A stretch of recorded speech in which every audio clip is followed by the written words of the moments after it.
जगन्नाथ बाबा हाकिम डान बिया भाई टोला पर के लोग जे बाप बाल बच्चा के बचा कर राखी जगन्नाथ बाबा से।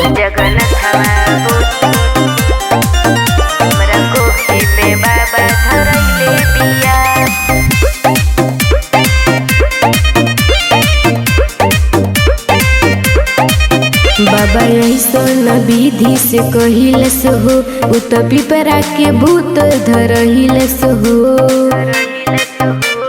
सुनिए बाबा, बाबा ऐसन विधि से कहिलस हो उ त पिपरा के भूत धरहिलस हो।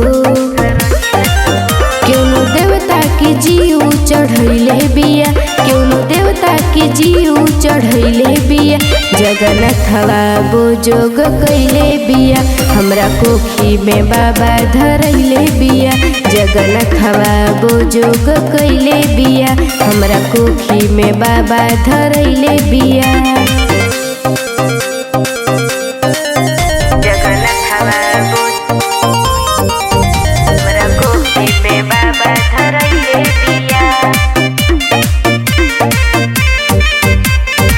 घर के बगल के हिया पड़ोसी, हमरा पा बाबा हो दिले बिया पेशी। का भइल बा ए बच्चा? बड़ा पिरात बा ए बाबा। घर के बगल के हिया पड़ोसी, हमरा पा बाबा हो दिले बिया पेशी। बाबा जंतर भी जो पहिरले बिया, बाबा जंतर भी जो पहिरले बिया। जगन्नाथवा बोजोग कैले बिया, हमरा कोखी में बाबा धरैले बिया। जगन्नाथवा बोजोग कैले बिया, हमरा कोखी में बाबा धरैले बिया।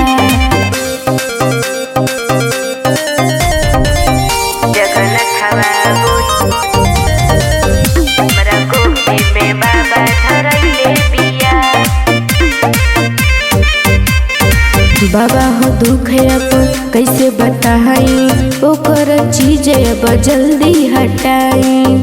हटा दिए बाबा। सबर करो बच्चा।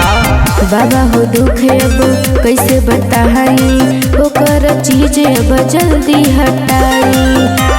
ज्योति के बाबा सतैले बिया, ज्योति के बाबा सतैले बिया।